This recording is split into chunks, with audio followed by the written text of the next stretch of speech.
Greetings everyone on the PvZ Madness channel. Today we have the second battle of the mini championship that I started last week. You can find all the rules and regulations in the video of the first battle, and today we have the second quarterfinal battle between Team Fire Pea Shooter and Team Shadow Jack. The first team has a very bright name, Fire Pea Shooter, and in it we can notice two plants that can attack zombies not just on neighboring lanes, but on any path of the lawn. The only thing is that the attacks of Crocus and Meteor Flower take a long time to recharge, and they hit one or two targets. This fact makes them not the most effective against Discotron and its flying minions. Sure, a few Disco zombies can be destroyed by this team, and some will be prevented from breaking through by Hawk's Crocus, teleporting them to the opposite side of the lawn. But at the expense of numbers, the Flying Dead do get the upper hand on this team. We have to wait for the increasing of the levels, but that will only be in the later rounds of the tournament. The second team is named Shadow Jack. In terms of flank defense, it's much simpler as there is only one plant called to protect the neighboring lanes, and that's 3 Peter. Not only is it much weaker than the duo of Meteor Flower and Crocus, but the Protector's shield keeps 3 Peter's piece from reaching Disco Zombie. Jack of course disabled it by destroying the machine, but the point is that the flyers have traveled too far undercover and 3 Peter can't handle them. Even if he killed the first couple, the rest would still make a breakthrough. Both teams are off to a bad start in the battle. Maybe at the second attempt these teams will score points. Crocus instantly attacks Bully, but maybe that's not a good thing. After all, now T-Rex is speeding up the zombie and there is no one to slow it down. Meteor Flower misses, Pea Shooter never uses his super attack, and Crocus isn't even on the lawn anymore. The meteorites do hit Bully's head with their second run and even wound him badly, but the Deadman responds by destroying the second plant. What a waste of Pea Shooter's ult. Something he is slow today and already part of even a normal attack and flying past Bully. It's over. The second team doesn't have any stunning or slowing plant either. They rely on the power of Jack's flame and the strength of the Macadamia nut.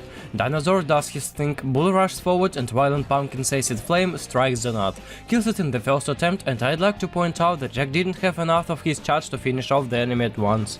It leads to a second loss and only 3 shooters left, who can hardly finish what Jack started. The bully comes in close and lands a third blow to end the round. It's not off a good start. Well, it's the team's third attempt to score points. It won't be easy in the fire round, but Meteor Flower has something to answer to the fire zombies. Diamond cut Diamond, the flower responds to the destruction of Crocus by destroying the torch bearers. Well, Pea Shooter has finished off the wounded Fakir and have their first points. Now it's the second team's turn to finally move out of the way. Funny, but here too there will be a confrontation between Fire and Fire. Jack is already preparing to fight the Fakir, who has started burning the Macadamia nut. Unfortunately, at this distance, Jack can't reach the Deadman and he burns the protective plant. Now he has to step forward and get within attacking distance of the Hot Pumpkin. This happens, but what a horror we are witnessing. Fakir's flames turned out to be much more dangerous and he burned Jack first. Now there was nothing stopping him from burning 3 Shooter as well. It seemed that 2 points were already in Shadow Jack's pocket, but everything turned out to be a real disaster for this team. The first points were only scored by the top team. Watching the confrontation with the chicken breeder, as I said in the first round, there are 2 flank plants in this build, but as in the case of Disco zombies, they are not at all effective against chickens. 3 Shooter can handle the feathered enemies, but they need to run evenly across all 3 lanes. If they cluster on one of the flank lanes, 3 Shooter may not have time to kill them, but everything worked out very well for Shadow Jack. This is the first round in which this team scores points, and it's enough to move into the lead. That's the battle today. We have reached the middle of the battle and in the 5th round we have stunned zombies. Crocus teleported the hunter and did quite a useful action because now the more dangerous Octa zombie takes damage from the Pea Shooter. The usefulness of the meteorites that get the mate behind Octa's back can't be overstated here either. However, the only one left on the team is Pea Shooter, who suddenly unleashed a super attack, and it's about time. I thought they were going to lose again. Well, it looks like the teams are starting to ramp up and hopefully the confrontation will eventually hit up to the max, although in the case of Shadow Jack we can immediately know the lack of powerful long-range damage, which in a round against stun zombies is almost certainly a verdict for the team. Macadamia nut has already been turned into some sort of hedgehog-sheep mashup. And following, Octa Zombie also covers the last plant with a clam. The music doesn't last long and this team gets nothing again, and we have our third lead change. The teams may fail after failure, but look at the intrigue. Leadership is constantly changing hands. Let's see how we do in the beach round. Crocus is doing very little good here and has already gone for a swim. Meteor Flower on the other hand did maximum damage at the beginning due to the heap of zombies, and now he missed by one stone at all. Still, the team was doing quite well against the approaching zombies, although you can't say that now. 2 points are lost, but Pea Shooter has a good chance of saving at least 1 point, and he does. True, the fisherman self-destructed, but he certainly wouldn't have had time to sink the Pea Shooter since he was already badly wounded and the plant was still a long way from water. In the case of the second team, you need to summon auxiliary zombies that will prevent the fisherman from self-destructing if no one is left but him. I didn't do that with the first team as they would distract the meteorites and now there is no one to distract them. Anyway, back to the battle itself, where we see that the plants have the knot sunk and the zombies have no one left at all but the fisherman. The plant team seems to have the advantage, but here's the trouble. Jack is unable to kill the fisherman at this distance, but whether 3-shooter can do it, we'll find out in a few seconds. The fisherman is almost completely intact and has slightly less health than the bucket-headed zombie, so it's going to be incredibly difficult for 3-shooter to take him down alone. It only does 20 damage and the cells to wood are getting smaller and smaller. The Pea-shooter took 80 HP at a time and during the time of throwing the fishing rod made 3-4 shots, which is a third of the fisherman's health, so that's why I had no doubts in his victory, but 3-shooter couldn't boast of it. The top team managed to increase the lead by 1 point. Next round with rear defense, and here is a very interesting moment. Crocus teleports one zombie and they consider it for the elimination of his threat. I remind you that points in this round are awarded for the elimination of each zomboid. Accordingly, 1.5 points have already been earned by the team. In addition, Meteor Flower deals damage to the zombies, Crocus teleports the second dead guy and a couple more rocks kill the last zomboid. All in all, a legitimate 3 points in one of the most difficult challenges. Now the second team will try their luck in this round. At the first glance nothing good awaits them, all 3 plants stand static as if they don't pose any threat to the enemy. 3-shooter of course is really not able to attack in the opposite direction and zombie have no problem eating him. Jack on the other hand can still deal damage to the dead with his flame. He burned 2 of them, but the third one was too strong for him. If he had been a bit stronger, then the watermelon-headed one would have been burnt as well. But that's not all, now the zombie in the watermelon helmet must eat the macadamia nut, and this is not an easy task because this protective plant prickles in response.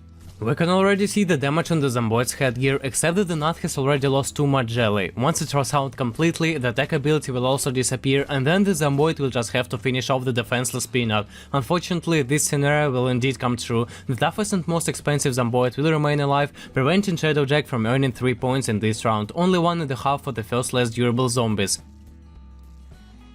Even though the advantage becomes twofold, the gap is still not critical.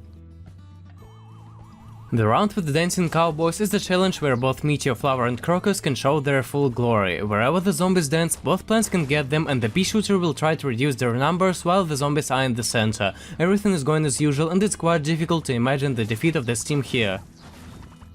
The pianist is finished, the zombies are in the center and Pea-shooter puts a spectacular point in the round. But Shadow Jack can face problems here without some luck. Yes, the zombies can't feel safe on the neighboring lanes, but if they manage to escape to the edges, then none of the 3 plants will be able to reach them. Now a couple of the dead just escaped to the outermost lanes and in the center Jack has wiped out everyone else. The armless cripples are coming back and one has even been killed. Jack burns the piano, he's just a little short of victory and then the second cripple goes upstairs. Just don't break the piano now. Jack doesn't dare, but no, 3-shooter finishes off the musical instrument and the zombie is still upstairs. It's a horrible outcome, one that allows the top team to further solidify the lead. Well, the gap is 7.5 points and in the last rounds you can get a maximum of 8 points, so Shadow Jack still has a theoretical chance to win, but to do so he must score 8 points out of 8 possible, and Fire Pea-shooter on the contrary must not score a single point. Even a pathetic 1 single point puts them into the semifinals, and seeing how cleverly the team uses Crocus' teleportation skill, something tells me that they will score that very point. Meteor Flower can even afford to miss, Crocus will still send Gak to the beginning of the lone. Poor Gak is forced to start the journey all over again. His only hope for now is to throw the imp. Maybe he can miraculously break through while Crocus is covered in a net, but in reality all hope is dashed by the super attack of the Pea-shooter. It's over. The end of Gak and the end of even a theoretical chance of Shadow Jack reaching the semifinals. Now it doesn't matter how many points this team gets, they still won't have enough to overtake their rivals. But the funny thing is, even with the Gak, it's not a given that they will make it. Jack being fully charged takes away 1800 HP and the Roman Gladiator has 5400, so we need 3 full attacks, which Jack cannot boast. The pumpkin cheered after reloading, but there was no fire as the zombie struck first. Naturally, there is no chance for 3-shooter to escape, all 3 points will be lost here. Well, the gap is getting even bigger. There is one last, not decisive round of spam left. The team with pea shooter has all the hope for pea shooter. Crocus is one of the most useless plants in spam. Meteor flower also has a lot of disadvantages, but the pea shooter with a certain amount of luck can even single-handedly clear the entire lane in front of him. However, he is not having any luck at all. The zombies have already gotten to the meteor flowers on some lanes, and pea shooter still hasn't ulted once. If this continues, the team is in danger of breaking through all 5 lanes. The bottom 3 lanes are almost broken, but the only thing that will help is the super attack, but it doesn't happen and that's minus a few points, but where the mover will survive is on the top, where the pea shooter's turn has finally sounded, and the second pea shooter from the top has a chance too. The zombie seems to be only one. Some peas fly by and still the Z guy flies, thus the plants managed to earn 2 points. Let's see if Shadowjack managed to score a prestige goal, slam the door goodbye, or whatever you want to call it. To cope with 100 con-headed zombies is not the easiest task, but we see how Jack sizzled a bunch of zombies at once. Now he needs to reload, a new batch comes up and the flamethrower goes off again. This time the charge was much smaller than in the first burst, but now it's the Macadamia nut which stabs everyone who managed to survive Jack's flames. And here it comes again. This time the zombies left in pathetic piles on each of the lanes and they are killed by the Macadamia paired with a 3-shooter. All in all, the spamming was easily handled by this team and they scored more points than in all 9 previous rounds, which is pretty funny. The final score is 17 to 9.5 in favor of the fire pea shooter.